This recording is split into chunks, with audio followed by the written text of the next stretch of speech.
कोल्हापुरातील संगीत सूर्य केशवराव भोसले नाट्यगृह म्हणजे कोल्हापुरातील तमाम रंगकर्मी कलाकार तंत्रज्ञ यांचं हक्काचं व्यासपीठ। राजर्षी छत्रपती शाहू महाराज यांच्या दूरदृष्टीतून उभं राहिलेलं हे नाट्यगृह लंडनमधील एक नाट्यगृह राजर्षी छत्रपती शाहू महाराजांनी पाहिलं आणि तशाच पद्धतीचं नाट्यगृह कोल्हापूरमध्ये देखील असावं अशी त्यांची इच्छा होती आणि त्याचनुसार 1913ला या सगळ्या नाट्यगृहाच्या बांधणीला सुरुवात झाली, जे पुढच्या 2 वर्षांमध्ये बांधून पूर्ण देखील करण्यात आलं। त्यानंतर 1957 मध्ये या नाट्यगृहाचं नामकरण संगीत सूर्य केशवराव भोसले नाट्यगृह असं करण्यात आलं आणि त्यानंतर गेले अनेक वर्ष याच नाट्यगृहामध्ये अनेक कलाकार तंत्रज्ञ यांनी आपली कला सादर केली। इतकेच नव्हे तर राजकीय पक्षांचे कार्यक्रम देखील याच नाट्यगृहामध्ये झाले।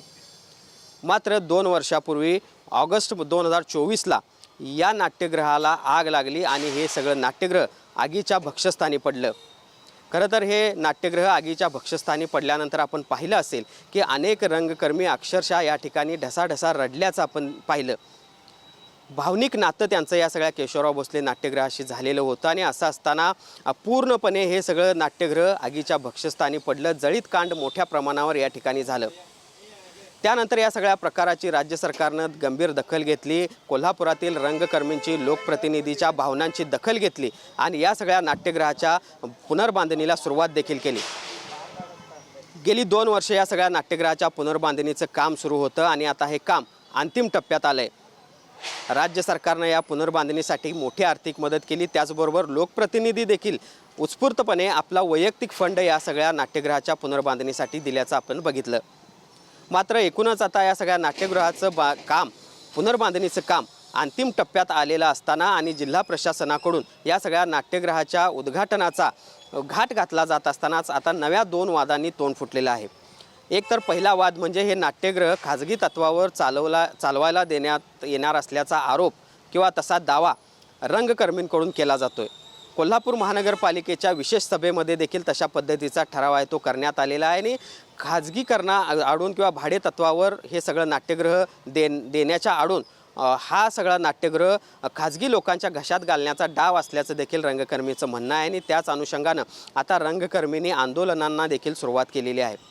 दुसऱ्या बाजूला या सगळ्या प्रकरणावर महानगरपालिका प्रशासन मात्र बचावात्मक भूमिकेमध्ये आपल्याला बघायला मिळते, कारण जरी हे नाट्यगृह खाजगी तत्वावर द्यायला असलं तरी त्याच्यावर अंतिम अधिकार हा कोल्हापूर महानगरपालिकेचा असणार आहे आणि जो काही खर्च या सगळं चालवायला होणार आहे ते महापालिकेला करणं शक्य नाही। म्हणूनच आपण खाजगी तत्वावर किंवा भाडे तत्वावर हे सगळं नाट्यगृह आणि या नाट्यगृहाचं व्यवस्थापन फक्त हे भाडे तत्वावर असेल किंवा खाजगी तत्वावर असेल अशा पद्धतीचा दावा महानगरपालिकेकडून केला जातोय। एका बाजूला हा सगळा वाद रंगकर्मी आणि महानगरपालिकेचा या सगळ्या केशवराव भोसले नाट्यगृहावरून पेटलेला असतानाच दुसरीकडे आता या सगळ्या नाट्यगृहाला आग लागली की लावली गेली अशा पद्धतीचा एक प्रश्न देखील उपस्थित होतोय।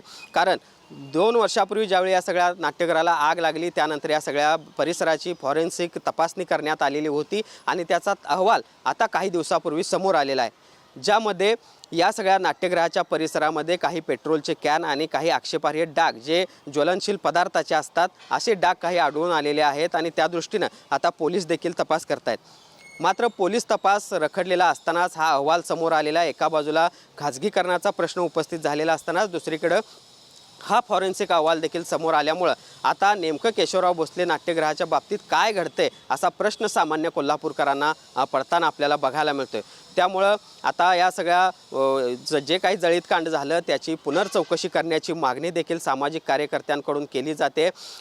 कुणी मुद्दामून यासाठी हे सगळे जळीत कांड व्हावं यासाठी हे ज्वलनशील पदार्थ या ठिकाणी आणून ठेवले होते का याचा देखील तपास करावा अशा पद्धतीची मागणी या सगळ्या सामाजिक कार्यकर्त्यांकडून होताना बघायला मिळते। त्यामुळे एकूणच आपण बघतोय 2 वर्षापूर्वी जे केशवराव भोसले नाट्यगृह आगीच्या भक्षस्थानी पडलेलं होतं त्याची पुनर्बांधणी तर आता करण्यात आलेली आहे। दुसऱ्या बाजूला या सगळ्या अंतिम टप्प्यात असलेल्या आणि पुनर्बांधणी होत असलेल्या केशवराव भोसले नाट्यगृहाच्या उद्घाटनाचा घाट घातला जातोय, तर दुसऱ्या बाजूला हे नाट्यगृह खाजगीकरणाला देण्यावरून त्याचबरोबर या सगळ्या जळीत कांडावरून संशयाचा धूर आहे तो निघायला सुरुवात झाल्याचं आपल्याला बघायला मिळते। त्यामुळे येत्या काही दिवसात या सगळ्या केशवराव भोसले नाट्यगृहावरून पुन्हा एक नवीन वाद सुरू होणार असल्याची चिन्ह निर्माण झालेली आहेत। त्यामुळे नेमकं आता या संदर्भात जिल्हा प्रशासन काय भूमिका घेतंय किंवा त्याचं कसं समर्थन करतंय हे पाहणं महत्त्वाचं असणार आहे। मात्र तुर्तास आपण बघतोय की केशवराव भोसले नाट्यगृहाच्या निमित्तानं आता पुन्हा 2 नव्या वादांना सुरुवात झाल्याचं कोल्हापूरमध्ये दिसतंय।